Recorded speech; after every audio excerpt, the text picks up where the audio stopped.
Greetings to you and yours. Welcome to a brand new episode of Fresh Out of the Box. And today we're blessed with an icon, a legendary hip-hop DJ, Stretch Armstrong. How's it going, man? Hey, how's it going? Good to be here. Welcome to India. Welcome to Delhi. Thank you. So how's your experience been of India so far? Is this your first time here? Definitely my first time. I spent 4 days in Mumbai. Had a great time, but used those 4 days to sort of just get acclimated to the time difference and whatnot. And then immediately after my gig over there, we hit the road and we went to Udaipur, Jaipur, Varanasi, and then we ended up here. So we've been seeing a lot of stuff. I don't know if I pronounce those city names right. It's pretty good. It's pretty good. So, did you have any expectations of India before you came here? Did anyone tell you what it's all about? Yeah, I mean, I've got relatives that have gone on many trips here, so I've heard about it. I've seen photographs, but you know the it's not the same as as really just feeling it, seeing it, smelling it, the whole thing. And I've had an amazing time. It's way too short a trip to really take in all the places that we went to. So I definitely would like to come back. In fact, I might be coming back on May 20th. I don't know if this. I might be premature in saying that, but I hope I can come back soon. And if not May, then another time, either for work or for pleasure. So I heard you're vegan. Is that correct? Yes, I've been vegan for I mean, this is over a decade. Great place to be a vegetarian or a vegan, right? Vegetarian, there's a lot of butter and cream that they sneak into things, which has been kind of surprising. I really been told that this was like a vegan paradise, but in some ways it's vegan hell because there are all these incredible veg dishes that they put cream in. But I've had an amazing time. That's it's always a integral part to any successful trip is the food, and the food's been amazing, really fantastic. I eat Indian food at home in New York a lot. What do you make? Do you have any? No, I don't make it. We're not there yet. Okay. All right, so we're blessed to have you here. If you don't know who Stretch Armstrong is, way back in the early 90s, well, actually in 1990, you started a show on college radio, and for about most of the decade of the 90s, you witnessed some of the biggest rappers that we know of today at their prime, doing freestyles, rocking these radio shows. But what was your first ever exposure to hip-hop? Do you recall the moment where you felt like you want to dig deeper into this genre? That moment was probably when I saw. I mean, my first exposure to hip hop is not the same time that I decided I wanted to do this. That was sort of a gradual thing, and it wasn't until I turned 18 when I went to college. I actually didn't go. So just some context. The radio show I did was on WKCR, which stands for King's College Radio. So Columbia University, when it was founded way back in the day, was actually called King's College. So the K and the C in WKCR stands for King College, R for radio. That's actually the birthplace of FM broadcasting. Frequency modulation was invented on the campus of Columbia University, and WKCR is the first FM station in the world. But when I was old enough to go to school, go to college, I'm a little bit. I just woke up, and I haven't been speaking that much English. I've just been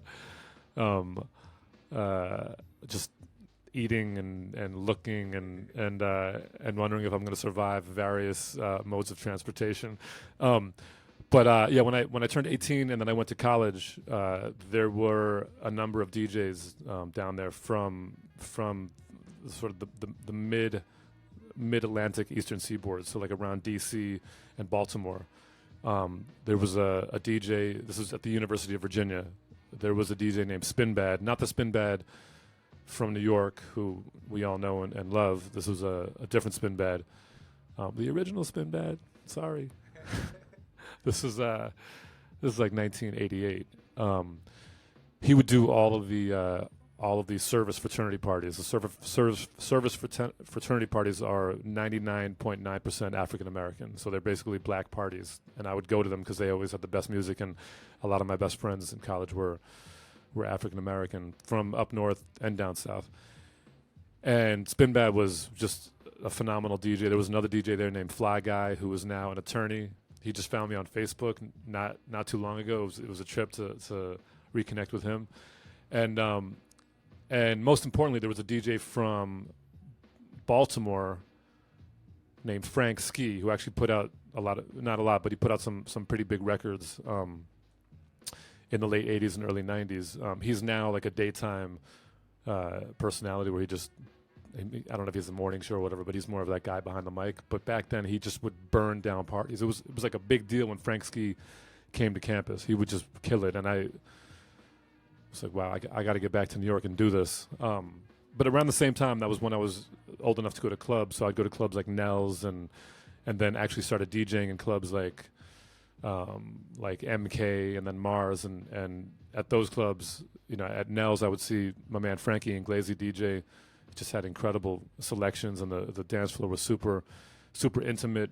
And just to hear these records for the first time on a great sound system off of vinyl in an atmosphere with like the best people in the world in this super exclusive setting was just kind of magical.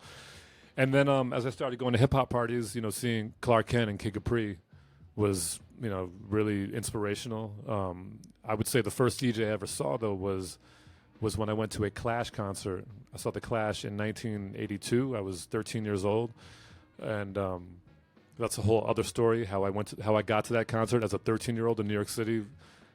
And the Clash, they brought a rough crowd, and I was 13 going to see the Clash by myself. But what was amazing about that show was there were two of them. On the first night, the opening act was, I believe, Gregory Isaacs.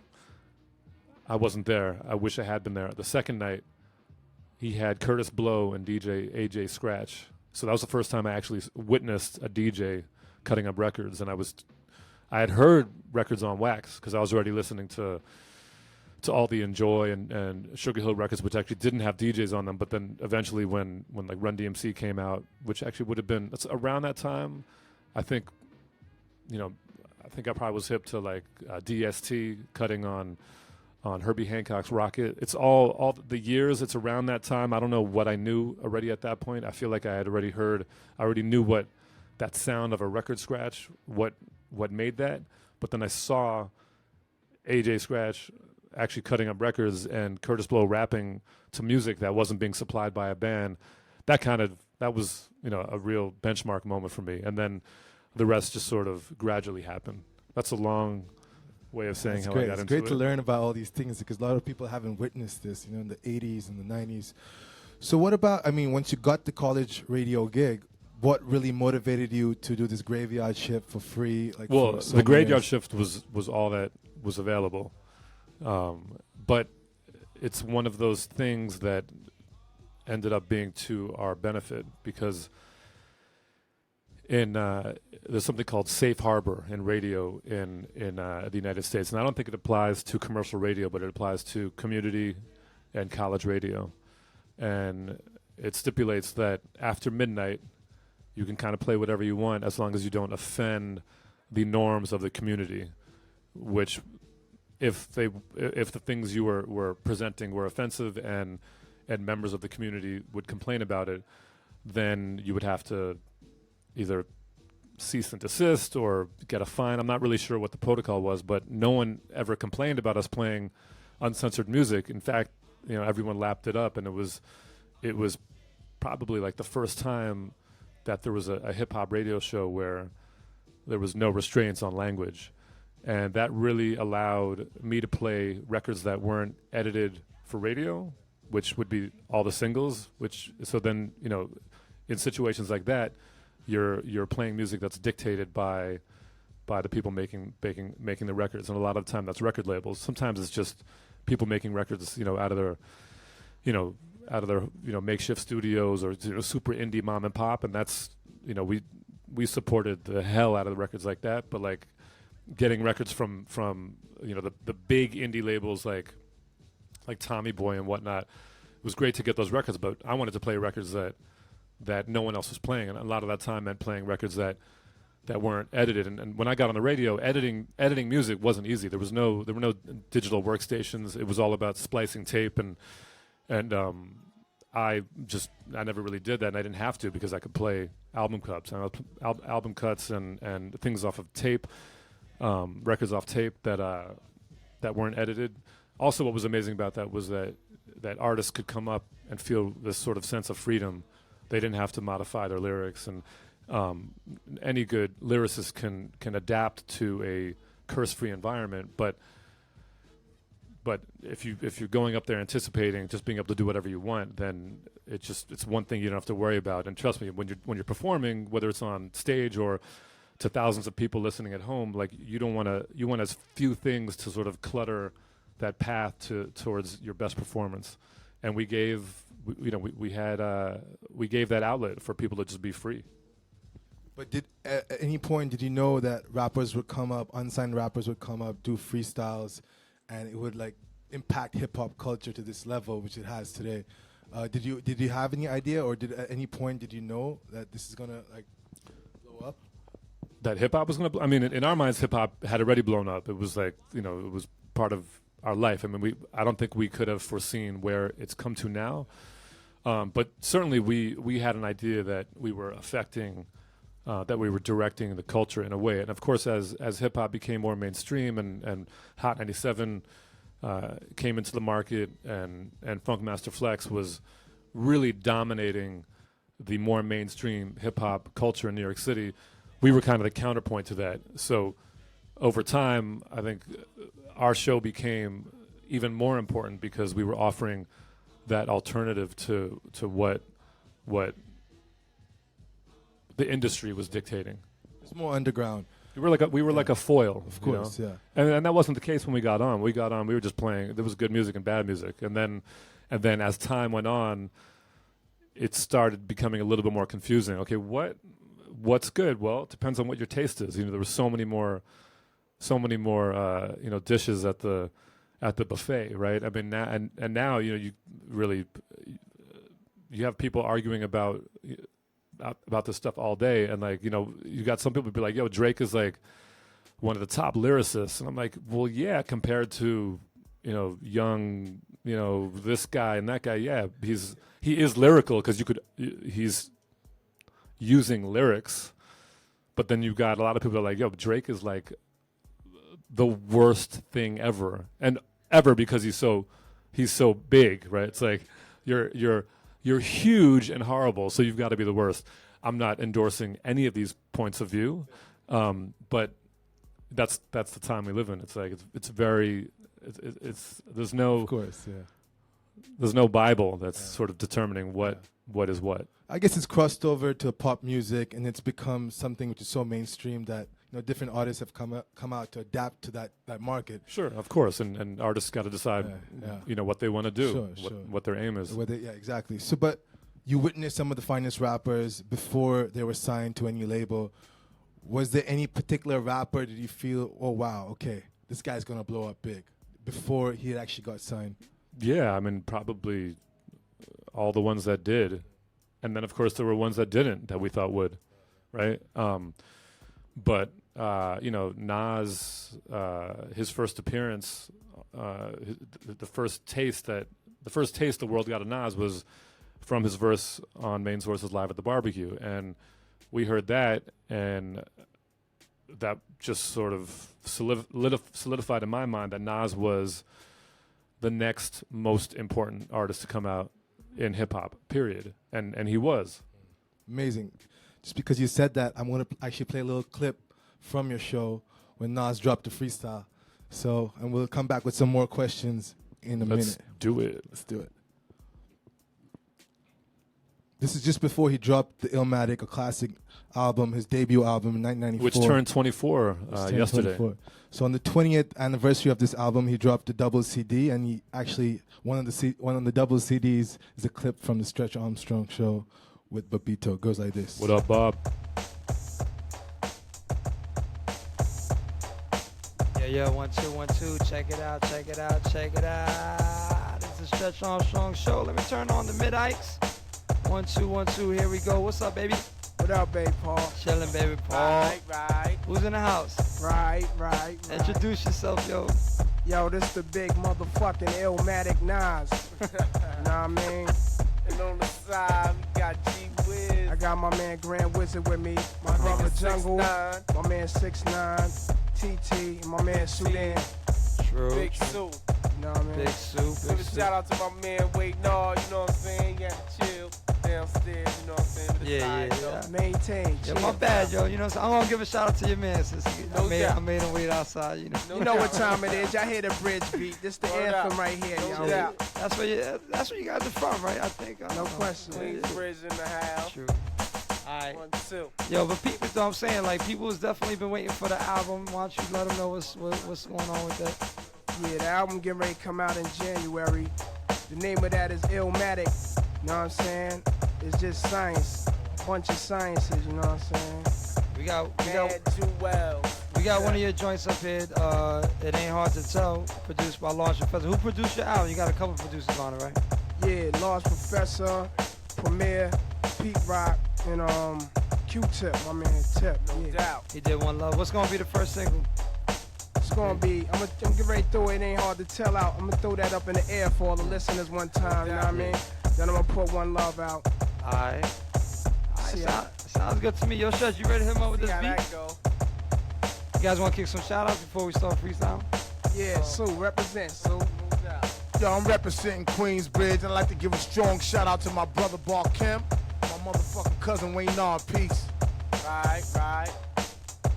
Represent, Grant. Represent. I wanna give a, yo, this is Big Nas. I wanna give a shout out to my man Primo, you know, from Gangstar No Guru, doubt, no doubt. Little Dap, J. Rule, Malachi, the whole crew, Foundation. Queensbridge crew, 40 Busters, Shorty Busters, Vernon Posse, Goodfellas.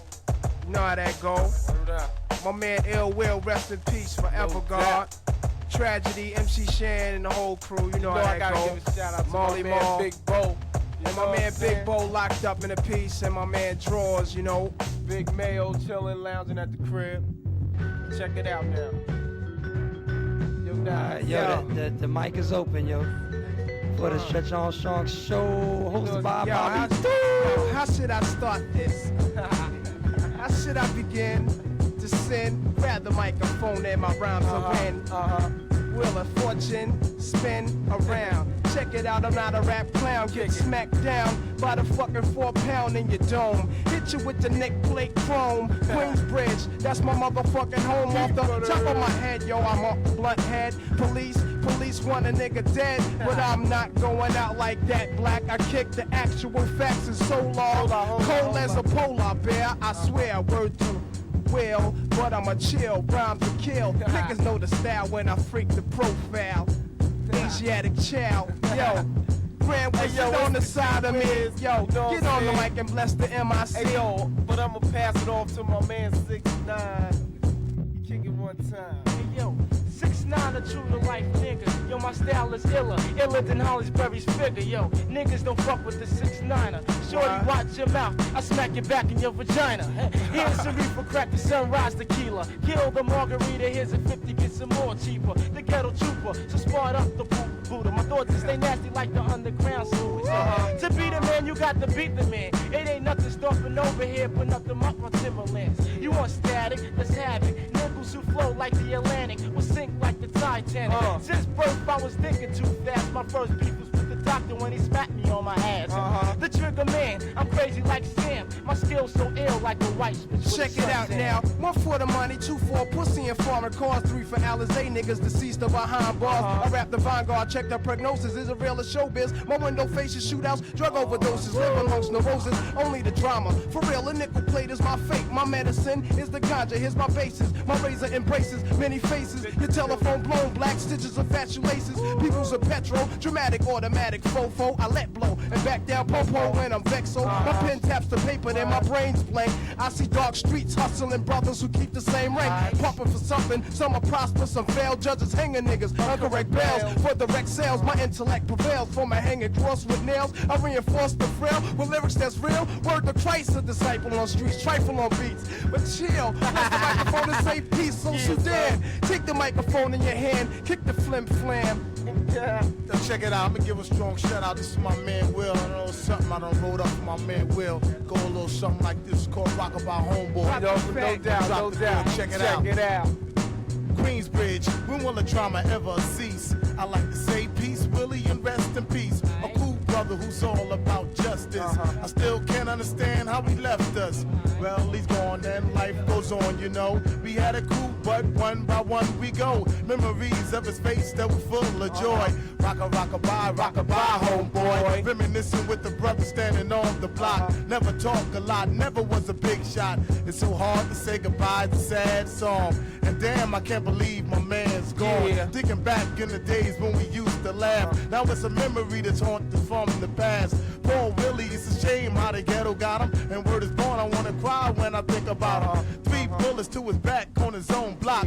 Not a way to go, killed by the buckshot. Queensbridge, wake up and smell the air. And stop killing like a villain like you don't care. Remember Willie and the times we had with joy. Rockabye, homeboy. Rockabye, homeboy. Queensbridge style. Rockabye. My skills are ill like the plans with a plan. My brothers run from Sudan, then the Ku Klux Klan. Like a kamikaze Saddam, the same in one. Feel the buns of a nun for tricks and fun. But chill, I slow a verse so you can understand. I kill rappers off quicker than a motherfucking mic man. And when it comes to a battle, I stand out tall like the man who played a man on the right show. 1, 2, 1, 2. What you gonna do when the flavor's coming after you? Grand Wizard, take my side. 1, 2. Grab the microphone, and shout I'ma out rock my it man up right Jungle. to my man Jungle, dwelling in the jungle. Where must we go? Where must we wander? Deep out the skies come the MC Nas. Not to surprise, but to civilize over dumb men wandering around the streets, listening to a nigga rapping on fly beats. I just kicked the mad Philly style. Get buck wild, cause you know my style. I can run a word, kick it to a herb, make him turn into a rich man, increase the plan, the master plan. Yo, I'm bugging out, cause the weed got me bugging, plus the can is stout. Grand Wizard, yo, do my physical. Why don't you make the microphone miserable? The G, you know that I go just go get this. I got my man Nasty on the side of me. My man 6'9". You know So that was Nas in 1993 on the Stretch Armstrong Show. And Nas and his boys that I think I forgot all those other guys that were rhyming. Nas rhymes again and kind of saves the day.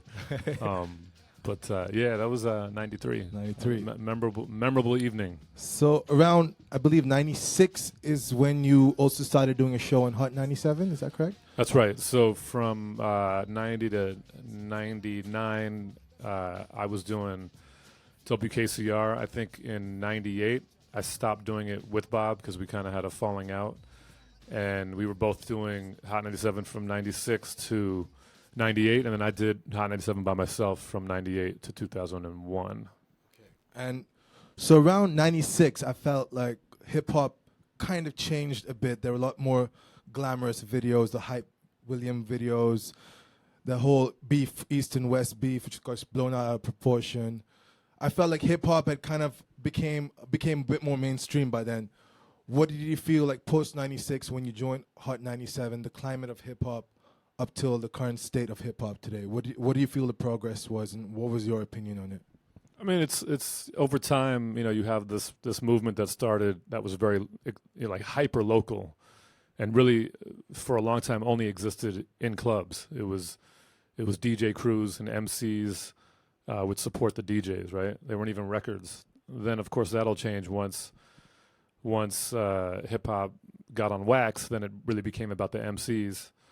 But even in that sort of very early stages of the hip hop industry, it was still really, really local, and there wasn't there were opportunities for commercial success. I mean, Sugar Hill, and Grandmaster Flash, and there were records from back then that really were selling, and these groups were touring internationally. But for the most part, the generation that was inspired following that first wave of artists, they weren't really doing it for the money. They were doing it for like the props and the accolades, and because they wanted to be ghetto celebrities, etc. But there wasn't this machine in place that was sort of dictating what you might have to do to constantly appeal to a bigger and bigger audience. And I think those forces ultimately had a huge effect on hip hop. And I'm not decrying commercialism, because I think the industry and what is now a worldwide phenomenon now has really given so many people a voice to huge platform to speak from, ways of making a lot of money to support families and in various cottage industries that have sprung up around hip hop. So there's good and bad, but yeah, by '96 I was starting to lose interest. I mean, the music started changing. One piece of that was the legality of sampling became an issue. Once the numbers started getting big enough, people that owned copyrights to music that was being sampled, they wanted to get paid, and sometimes they wanted to dictate the terms on how they were getting paid, even if the ratios might not have been fair. And then eventually the industry kind of figured out how to make the whole sampling process streamlined, and there became a methodology. But the end result was that a lot of producers who would have to eat it, they'd have to eat the potential earnings from having to share the copyright with copyright owners. They decided, you know what, I'm not going to sample anymore, or if I am, I'm going to chop the crap out of it so you don't understand it. And that actually was, in typical hip hop fashion, taking a situation and turning into a plus. But I think that did not become the dominant way of making hip hop music, right? So like when you got guys like Premier just chopping the crap out of beats and making these sort of really abstract musical loops that bear no resemblance to the originals, that's beautiful. But that's not the hip hop that the average person on the street is listening to. They're listening to a music that kind of in the mid '90s, took a left turn and was made by producers that started, just basically using synthesizers and a lot of more synthetic sounds and Rough Rider is a big example of that. Early Swiss Beats productions, which they killed in clubs, and if you were playing to a hip hop crowd in New York City, there was no getting around that. But I really wasn't playing those records on the radio for the most part. I think some of the MCs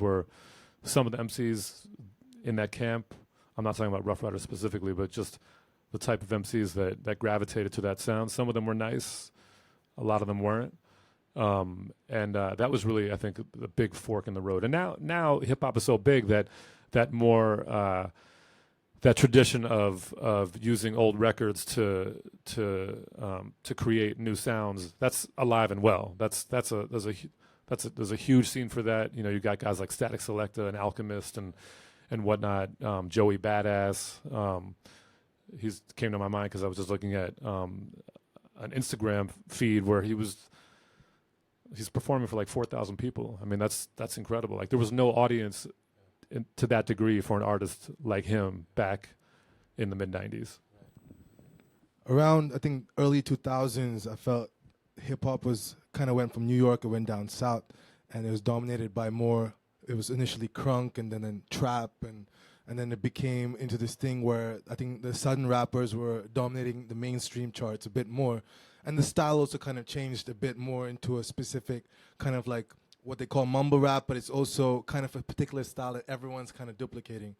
What are your opinions on the current like scene in hip hop and what the new artists that are coming out? Yeah, I mean, I think there are valid criticisms of trap music, just like there are valid criticisms of like backpack rap in the '90s, where like, I would just get these stacks of indie releases, and like all the drums sounded the same. Everything was like doom, doom, doom, doom, doom. It's like, yeah, I've heard that. I've heard that many times.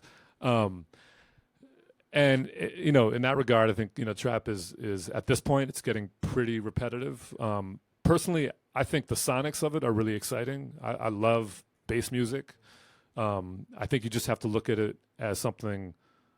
It's a different music. I mean, it almost should be. I mean, it's good they're calling it trap, because I think calling it hip hop doesn't really do a service to hip hop in general.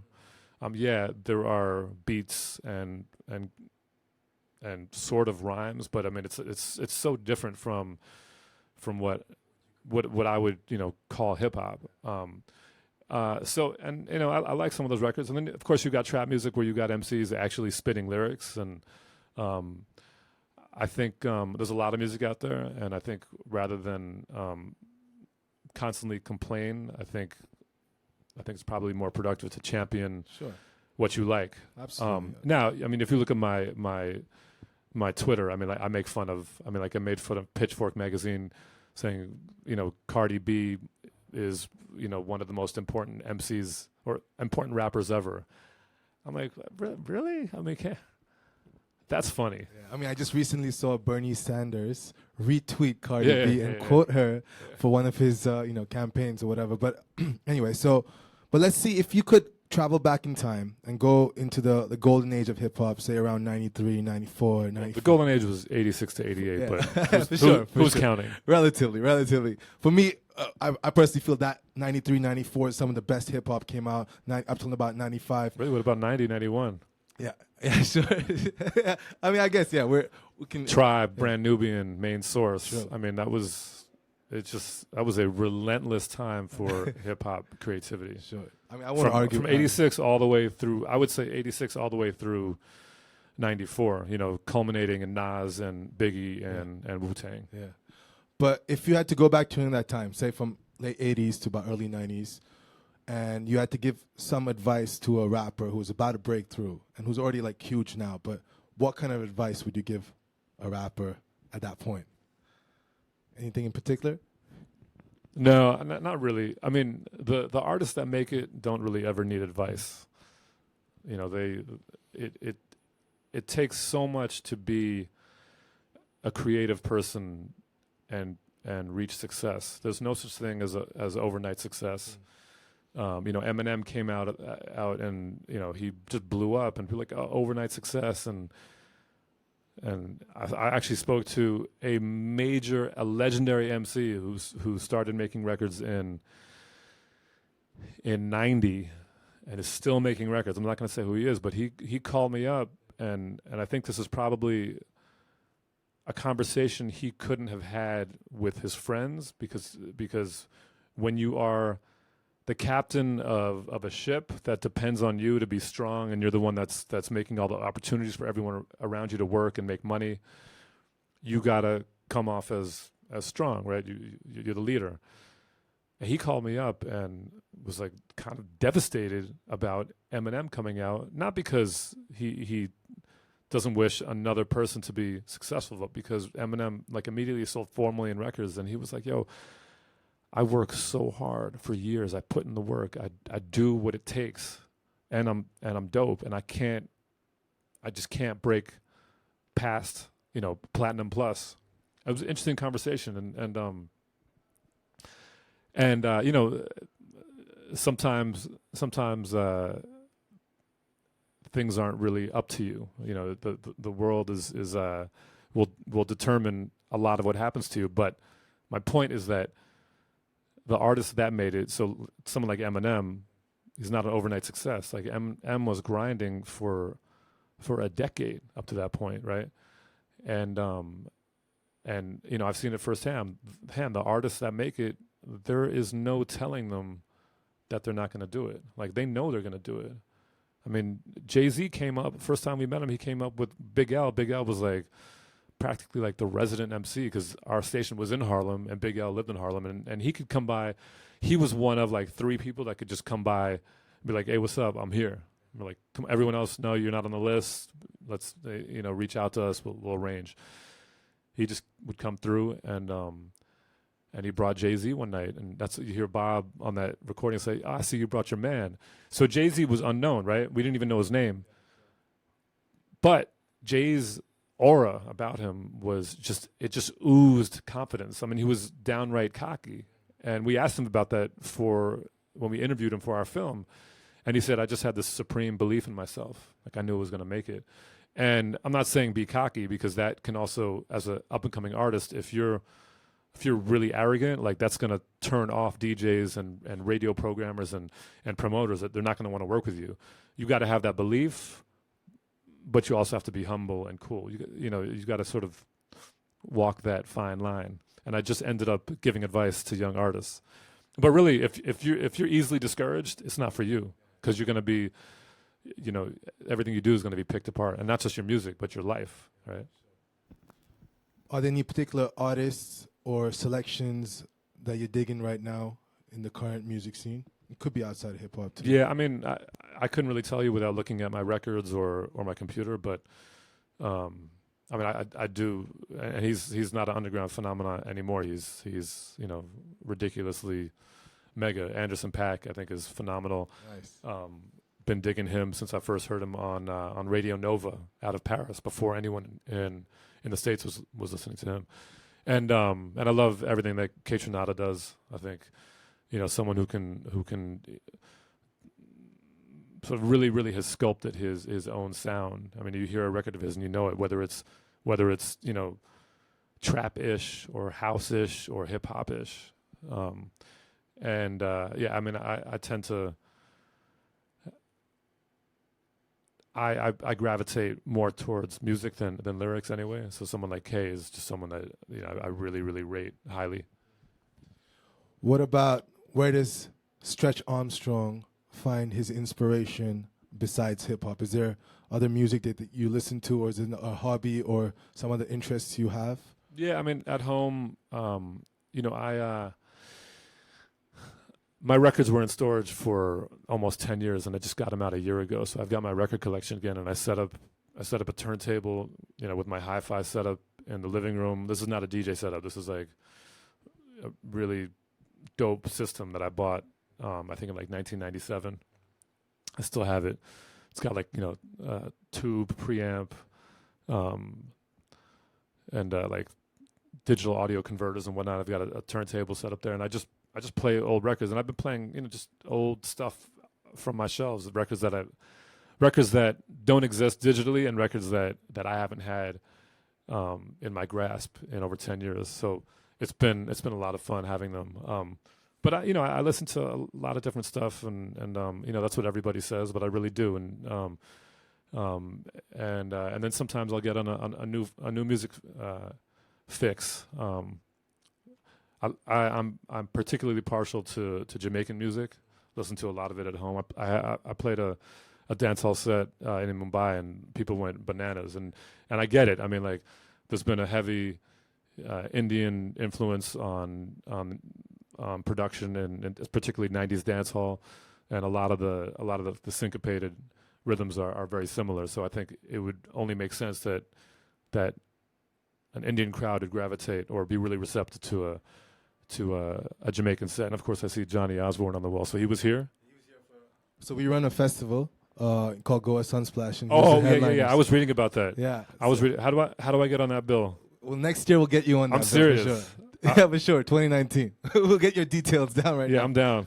Yeah. So I mean, we've been. I could play reggae. Yeah. No, Any seriously. what are your favorite reggae dancehall artists? Any particular ones? Like the new dancehall artists? Anyone you're digging? Yeah, I mean, all the ones that I think are doing stuff that I think is in the tradition of the greats, right? I mean, everyone from Vibes, Alkaline, and Conscience, and etc. Do you feel like there's a bit of an organic feel still with reggae and dancehall and Jamaican music, just like how hip hop started initially? Yeah, I mean, I think there's similarities to the problems in dancehall. I mean, I talked to friends of mine who are Jamaican of the same era, and we it's similar. There's like a lot of music that is almost oblivious to the really rich tradition that came before, right? You had, I mean, Jamaican engineering and production was some of the baddest, you know, in any form of contemporary music from the 70s through the 90s, and there's been a cheapening of dancehall production, but I think that's a generalization, and of course within that there are certainly people doing amazing stuff. You just have to find them. You know, the difference was, you know, parallel to hip hop from like 86 to 95 or even beyond, roughly, the good stuff in hip hop, it was so obvious what was hot, and the same thing in dancehall. And I think now it's the digital revolution and the internet has made everything so schizophrenic and fractured that it's really hard to find those people that have really good taste and are really consistent and are people you could go to on a regular basis to influence your music choices. And of course they're out there. You know, that there are thousands of people making playlists and whatnot. You just have to find them, because it's not the guy on commercial radio on your local station. It's not that guy, and it's not the guy on the weekend either. It's much more. You know, you gotta dig around and find it. Like it's like digging for records, and most people, I think, don't do that, right? They don't have that hunger. So, and that's why a lot of whack shit gets really, really big, because people don't have a discerning ear. So just and they don't care. They're happy. Yeah. They're happy, right? Sure. Yeah. I mean, everyone has a standard, and they don't know what their standard is. So whatever comes, they get. And some people just like whatever you tell them. Sure. Yeah, exactly. That's incredible. Yeah. So just going back to your show, just because there are a lot of hip-hop lovers tuned in, and on the Stretch Armstrong Show, could you... What up, Bobbito? What up, Bobbito? Oh, yo, yeah. Bob has a new film coming out called Rock Rubber 45s. The premiere is coming up this summer, and I'm just super, super proud of my brother. Like, I could talk about what we did in the 90s, but it was... the good and the bad, it was something that we did together. So I gotta big up my man Bob. He was actually supposed to be on this trip. Oh, really? Yeah, we were supposed to be here together. And the next time I'm coming, possibly in May, it's supposed to be the two of us. Okay. So we might have to do this again. Absolutely, 100%. But any fond memory you could recall and just like describe from your shows, like in the early 90s? Like anything like crazy that happened? I mean, the most memorable and salient moments of that radio show, they're in our film. I don't know if you've seen our movie. We're both very unprofessional, because you're supposed to mention these things at the top, right? I was supposed to, right? You always gotta like of course, say what you. No, actually. So Bobbito, who he's just a bona fide filmmaker.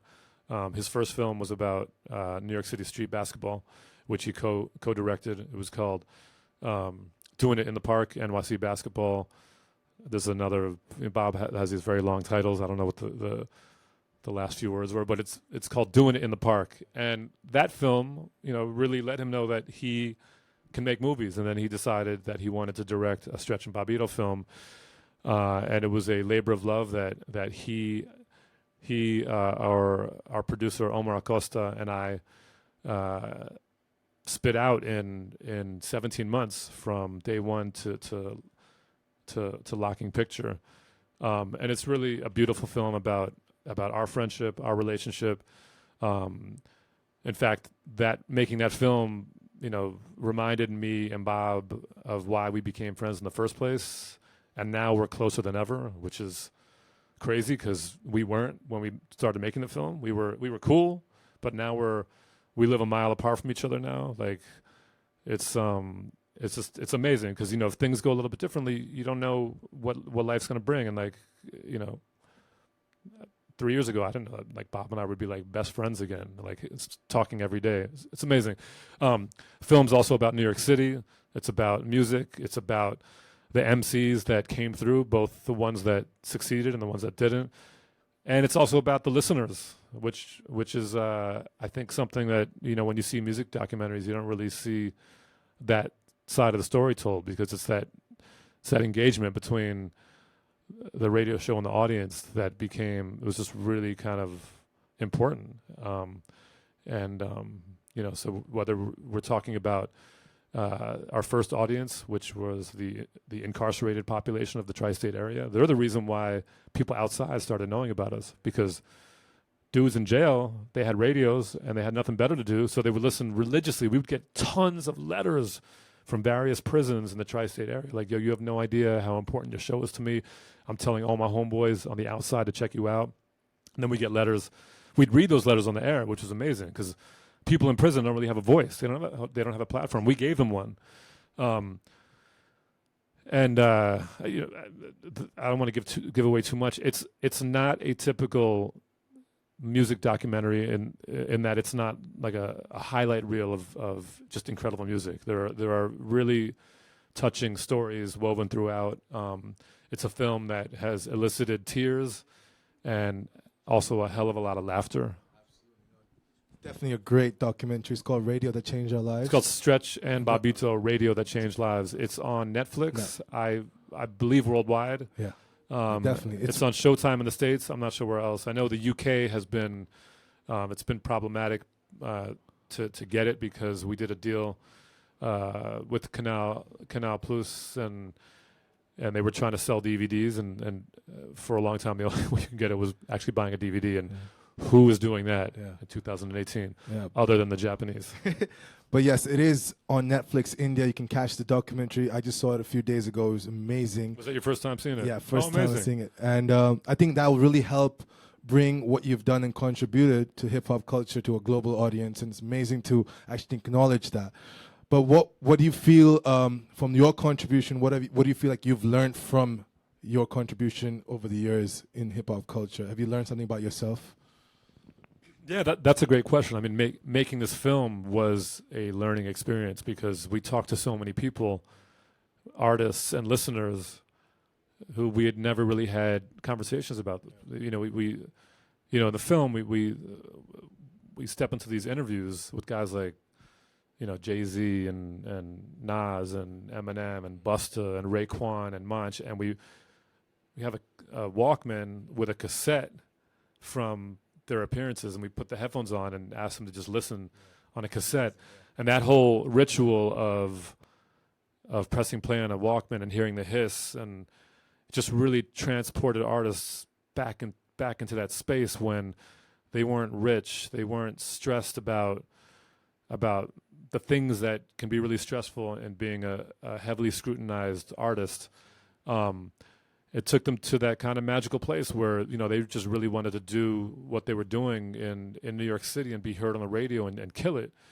And that kind of set the tone for these interviews, in which artists were like really just talking about their lives back then, and talking about what me and Bob meant to them, which is something that I don't really think we ever. We never really heard that in a meaningful way. I mean, Nas, he's like, yo, I wrote Illmatic listening to your show. I mean, you look in the film, like Bob and I look at each other like, what the hell is this guy's talking about? Inspired by your show, listening to those tapes. Yeah, what we learned was that we were inspiring these artists just as they were inspiring us, and that's what was really funny about these encounters with artists. They'd come up to the station. Sometimes they wouldn't even know that, especially early in the history of the show, they didn't even know that I was white. So they'd walk in having no sort of visual reference to this show that they've been listening to every night. Because if you were an up-and-coming MC or producer or hip-hop fanatic, you were listening to our show on a weekly basis. But you had no idea what we looked like, because there was no social media, and we didn't get our photos in the Source until like the late 90s. Bob's photo was in the Source because he wrote for the Source and he wrote for Vibe, but like a lot of people didn't really know what I looked like for a long time. So they'd come into the station and be like, yo, what is going on here? This doesn't even make sense. And artists would come in a little bit like tense, because they knew what it meant to be on our show, and they knew how discerning the audience was. At the same time, artists that came up were artists that Bob and I for the most part, revered. So we were a little bit tight. Like, you know, when Nas came out, we were like, oh shit, it's not. This is crazy. Like, I gotta be cool. I gotta be smooth. I gotta like do the right thing. Like, and there was that mutual kind of sense that we didn't really know about it. We thought artists were coming up because they knew they were the shit and they wanted to share it with the world. We didn't have a sense that they were looking at us as their influences, as guys that they really had to impress, right? So sadly, we're reaching the end of the show. We're going to get some rappers on for a quick freestyle right at the end. But one last question, Stretch, before we go. What's next for Stretch and Bobbito? I hear you have another podcast show at the moment. Yeah, so first season of What's Good with Stretch and Bobbito dropped last year. It was a 16-episode weekly podcast where we had guests like Dave Chappelle, Stevie Wonder, Mahershala Ali, Rosie Perez, Mr. Cartoon, Chance the Rapper, and many more. And season 2 will likely start in July. We're starting pre-production right now. And where is that broadcasted? That's via the National Public Radio website. Okay, so wow. it's free. It's anyone can listen to it via iTunes or wherever you get your podcasts. Yeah, sure. There's likely going to be a video component as well on another platform, so that's exciting. Bob's film will be dropping around the same time. So I don't know how we're going to be scheduling these interviews because Bob's already booked in like 40 countries to screen his film. So this is going to be interesting. Well, thank you so much for blessing the radio station. And what about tonight? And tonight, make sure you come down. There's history being made right now. Stretch Armstrong in New Delhi at a place called Oro. DJ Mo City will be supporting. Nihilate will be supporting. Make sure you come down and support and witness history in the making. Come dance. Dance. You're building it up to be something it's not going to be. We're going to have a dance party, and that's that. If it's the last thing I do here, actually it is the last thing I do here because I'm going to go to the airport from the club. So yeah, come out tonight at Oro. I'm on at 11:15, but you got to come out and catch the whole night and catch a vibe. Thank you, man. All the best. Appreciate it, man. And enjoy the rest of your trip in India. We're going to get some rappers on and do a little freestyle. Big up Levi's. Big up Levi's.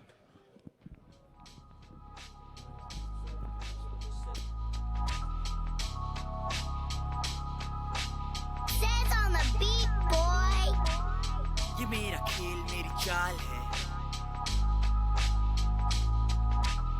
ये मेरा खेल मेरी चाल है Yo, shit. हाँ तो चुप पहले मुझे ज्ञान दो कान खुले Let it stop. Hey, can we put it right back? Yeah, Check, what was it? check. Hey, Started all the way. hey, how y'all doing? Hey, what up? Box out. I go by the Yeah. name of Kam. And I'm on for ABJ. Yeah, and we this go. is Seedhe Mott. Yeah, Big ups to Box Out, yeah. Diggy, Stretch. My guys, all in here, all in this room. Up Azadi represent. You know what I'm saying? Let's kick it, yeah? Yo, we about to perform our track. It's called See the Mott Anthem. Yeah, let's get it. Hey. Check. Hey, let's take it from the top, yeah? Let's take do it it. from the top. Shit. Let's get it. Let's get it. What's up? What's up? What's Hey. up? Yo. Says on the beat, boy. Shout out Yeah. to Says. Always. See the more. Number one producer in India. Check this. Hey. ये मेरा खेल मेरी चाल है ये मेरा चाल है, ये मेरा चाल है, ये मेरा खेल है. Hey. ये मेरा खेल मेरी चाल है बावा सीधे मौत है. हाँ तो चुप चुप पहले मुझे कैन दो कान खुले छोड़ो और जबान बंद रहन दो लगी तुझे हवा What? Cause you got fans, bro? तोड़ू तेरी चेन छीनू चैन जैसे जैंगो तू है अकेला तो मैंने ठाना अब है खाना बनाना नकलियों को हूँ चबाता मेरा खाना खजाना काटे पर मैं कटाना तू काटे पर मैं कटाना फुकता करता बहाना फूका करता मलाना मेरे सारे पीछे छिप के टिक टिक से हम एक जगह नहीं टिकते हिट पिट से बच्चे तेरे सारे गाने शिटते पिट पिट के पर हम छूटते ही हिटते सिख लिखते जनहित में है बात जारी है जो जान प्यारी तो हाथ उठा हवा में तुझे नहीं है जानकारी के मैं बांटू ज्ञान पर मेरी कोई संस्थानी मेरा बाप है हिप हॉप में औलाद संस्कारी ये मेरा खेल मेरी चाल है ये मेरा चाल है हमारा जवाब है हम लाए शतरंज खेल शतरंज चाल है अगर ये तेरा ताज है तो हम के अजमल का साथ ये है सीधे मौत सुन के इसको खाते आधे चीते खौफ लड़के लड़ते सुन के इसको पी के बहुत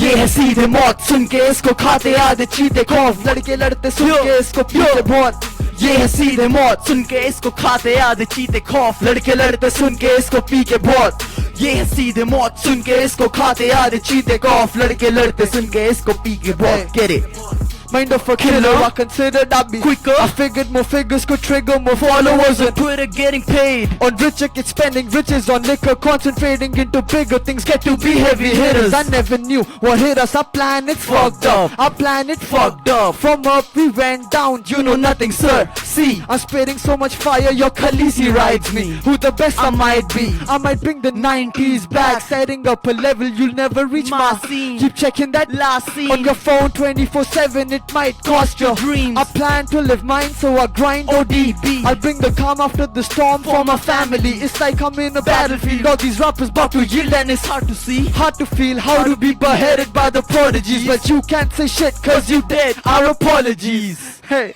Hey, you can feel that we ride, we doing fine, we doing fine, we doing fine. Hey, kya tere gaane? What? Kya teri hype? This is how it's really done. You better learn this big time. ये है सीधे मौत सुन के इसको खाते आधे चीते खौफ लड़के लड़ते सुन के इसको पी के बहुत ये है सीधे मौत सुन के इसको खाते आधे चीते खौफ लड़के लड़ते सुन के इसको पी के बहुत ये है सीधे मौत सुन के इसको खाते आधे चीते खौफ लड़के लड़ते सुन के इसको पी के बहुत ये है सीधे मौत सुन के इसको खाते आधे चीते खौफ लड़के लड़ते सुन के इसको पी के बहुत get it yeah सीधे मौत box out how we doing yeah always 100 yo next up we got a shook we got ones. shook one yeah we got shook ones we got classic okay we got hey yeah alright let's start. Let's go. Check. Get it. Hey.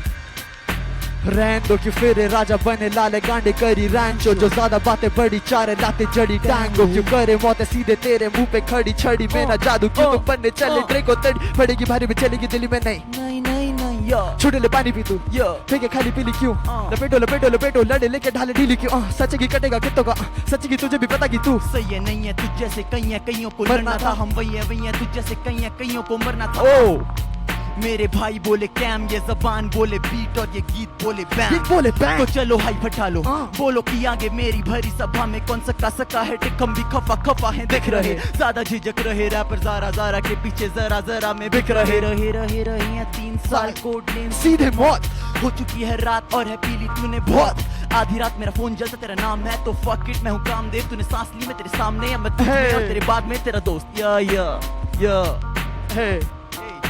तेज धार दुबार उधार जैसे देनदार कारोबार छोड़ बार car से रखे तू प्यार था तू बीमार पर ते शौक भी हजार तेरे बेचा तूने कला को अपनी जैसे दुकानदार हो तू तभी मैं तेरे जैसे को ही खोजूं हर जगह और हर तरह से मारूं जब तक देना रो तू रोना तू मुझे हमदर्दी नहीं मैं यूज टॉयलेट पेपरों से तेरे आंसू पोंछूं picking up pace putting my head in the game sticking to get on the top remember the name I will blame for being savages fuck that on a higher level because of my grain and my gain I did train for the big game and insane in the membrane being lame won't get fame it's a different kind of ball game you came to spit flame but your pen games like 2 chains fuck Cobain I'm here to disobey spray painting anarchy while listening to Cobain plow ਪਹਿਲਾ ਜਿਹੜਾ ਮਰਦਾ ਨਾਮ ਉਹਦਾ ਚੱਲਦਾ ਚੁੰਦੇ ਜੀ ਕਲਾਕਾਰਾਂ ਦੀ ਕੋਈ ਕਦਰ ਨਹੀਂ ਕਰਦਾ ਨਾਮ ਤੇ ਸੀ ਪਰਦਾ ਹੁਣ ਮੈਂ ਉਹ ਚੱਕਦਾ ਨਿਕਲ ਆਇਆ ਬਾਹਰ ਕਿਉਂਕਿ ਮਾਮਲਾ ਸੀ ਦਿਲ ਦਾ ਹੌਲੀ ਦੂਰਾ ਕਦਮ ਰੱਖਾ ਵੇਖ ਕੇ ਗਲੀਆਂ ਦੇ ਮੁੰਡਿਆਂ ਨੂੰ ਅਸਾਂ ਵੇਖ ਕੇ ਡਿਲੀਵਰੀ ਕਰੈਕਟ ਫਲੋ ਰੱਖਾ ਆਪਣੀ ਜੇਬ 'ਚ ਹੋਰ ਗੱਲ ਦੱਸਾਂ ਮੈਂ ਸਾਰੇ ਡਰ ਵੇਚਦੇ ਉਹਦੇ ਬਦਲੇ ਮੈਨੂੰ ਮਿਲਿਆ ਗਿਆਨ ਦਾ ਪਿਟਾਰਾ ਭਾਗ ਖੁੱਲੇ ਮੇਰੇ ਮਿਊਜ਼ੀਕਲ ਰਾਤ ਹੀ ਦੁਬਾਰਾ संगीत मैं बढ़ावा नहीं हो रहा मैं आवारा 8-9 साल रहना मैं गवारा मौज रोज करा ना किसे दे बोझ बना जे किसे दे बोझ बना क्यों किसे नु दोष दावा जे किसे नु दोष दावा मुख मोड़ लावा सोचा विच रवा एक गल सच्ची कवा one time for my city 2 time for my people 1 time for my city 2-time for my people. We representing Azadi Records. Azadi Records, see them lit. one from deep box out, really lit. Hey, it was a pleasure, Stretch. It was a pleasure. Yeah. Hey, Box hey. out. Here we go. Peace. We got Prop Deep next. Yeah, from deep. Yeah. Ripping up the microphone for y'all in a minute. Chickity, check this. Chickity check. Shout out to see them all up in this bit. Yeah, Azadi Records, baby. That's good. Yeah, turn it up. Says on the beat, boy. What's up, fat ass? Hey.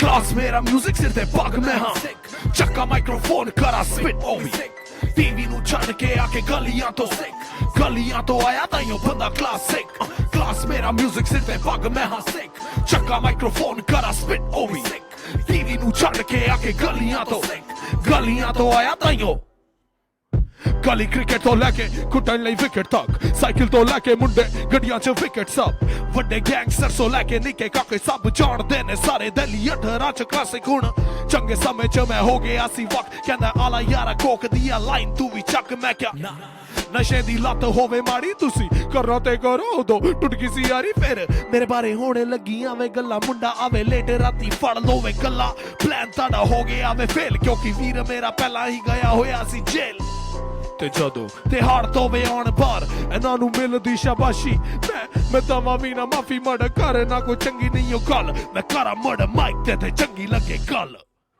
Class मेरा music सिर ते पग में हाँ चक्का microphone करा spit ओवी TV नू छड़ के आके गलियां तो आया ताइयों बंदा क्लासिक क्लास मेरा म्यूजिक सिर ते पग में हाँ चक्का माइक्रोफोन करा स्पिट ओवी टीवी नू छड़ के आके गलियां तो आया ताइयों बंदा क्लासिक आया कौन बंदा क्लासिक आया कौन बंदा क्लासिक आया कौन बंदा क्लासिक आया कौन बंदा क्लासिक आया कौन बंदा क्लासिक आया कौन बंदा क्लासिक आया कौन बंदा क्लासिक आया कौन किथों गली नंबर 9 तो गली नंबर 2 च आया फिर गली नंबर 7 मेरा बनेआ ठिकाना इको चीज वेखी बार सरकार साडी करे परेशान ताकि ध्यान आपा लईए किते होर ते फड़िए ना चोर किता नहीं ओ गौर आगे आवे वेला पहचान लो वे कौन करे हेरा फेरी मेरी जेड़ी उम्मीद मामे आ तो मारन गेड़ी पता नहीं ओ केड़ी हुण लियाउणी नवीं स्कीम एक मामला नहीं हुंदा ठंडा दूजा आंदा उत्ते मैनू गलत लगे सीन कर मेरा साफ गली मेरी गंदी गलियां च रहन लोकी खाउंदे ने अफीम मचाउण राती शोर मीडिया वे दसे मामला एक होर इस देश विच बोला दी आजादी पर बोला च नहीं जोर वारदात वेले बस बार हुंदा फोन क्लास मेरा म्यूजिक सिर ते पग में हाँ चक्का माइक्रोफोन करा स्पिट ओवी टीवी नू छड़ के आके गलियां तो आया ताइयों बंदा क्लासिक क्लास मेरा म्यूजिक सिर ते पग में हाँ चक्का माइक्रोफोन करा स्पिट ओवी टीवी नू छड़ के आके गलियां तो आया ताइयों बंदा क्लासिक